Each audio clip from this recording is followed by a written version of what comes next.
बहुत शुक्रिया, आप समय दे रहे हैं ईटीना स्वदेश को। सर, पिछले 5 महीने से बाज़ार गिर रहा है, तो ये मैं मान के चलता हूँ कि किसी न किसी ने किसी न किसी रूप में कभी ना कभी मार्केट के अंदर पैसा डाला ही होगा। किसी ने अक्टूबर में, किसी ने नवंबर में, किसी ने दिसंबर में। और ये बहुत रेयर होता है सर कि आप 15% तक की मार्केट की गिरावट देख लें और अपने आप को, अपने मन को समझाए रखें कि मैं मार्केट में पैसा नहीं डालूंगा, अभी और करेक्शन आएगी। ऐसा हो नहीं सकता, ये ह्यूमनली पॉसिबल ही नहीं है। इमोशंस के साथ हम कनेक्टेड होते हैं, तो हम कहीं ना कहीं किसी ना किसी रेट पे तो हैं। मैं आपसे ना आज थोड़ा एकेडमिकली जानना चाहता हूँ। मेरे को अब जो गवर्नमेंट को करना है वो तब करेगी, जो ट्रंप को करना है तब करेगी सो तब करेगी, जो एफआईएस को करना है तब करेगी सो तब करेगी। एक एकेडमिक आंसर चाहिए कि जिनके पास ये पोजीशंस हैं उनको भी क्या करना चाहिए, उनका फर्स्ट प्रायोरिटी क्या काम है। इसको वैल्यू हंटिंग करते रहना कहीं और से पैसा अरेंज करके, या फिर जो ले रखा है उसी को किसी तरह से बचाना?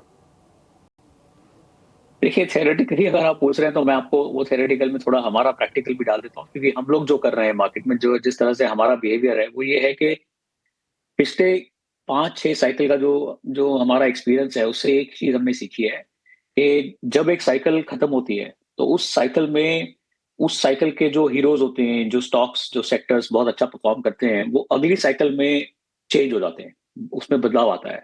अगली साइकिल के जो हीरो होंगे वो अलग सेक्टर होंगे, वो अलग कंपनीज होंगी। ये हमने हर साइकिल में देखा है।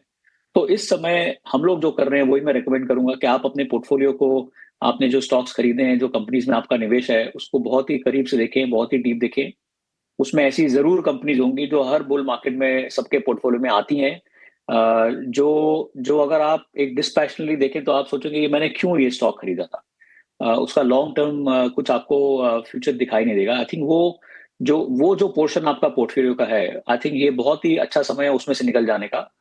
और जो नई साइकिल बनेगी, जब नई साइकिल शुरू होगी, उसमें कौन से लीडर्स हो सकते हैं, कौन से सेक्टर आपको समझ में आते हैं, जो गवर्नमेंट की स्पेंड जहां होगा, इंडस्ट्री जहां जा रही है, ग्लोबली जो अभी इतना बड़ा चेंज हो रहा है, उससे कौन से सेक्टर्स को बेनिफिट होगा। आई थिंक ये आइडेंटिफाई करने का समय है।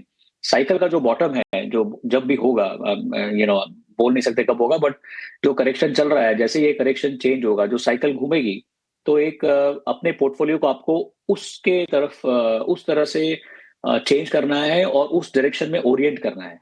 तो आई थिंक सब इन्वेस्टर्स को अपने पोर्टफोलियो में से जो जो टेल टेल है, लंबा टेल होता है बुल मार्केट में, उसको निकाल दें। वो कंपनीज में से निकल के, वो पैसा निकाल के आप जो नए लीडर्स बनने वाले हैं उसमें इन्वेस्ट करिए।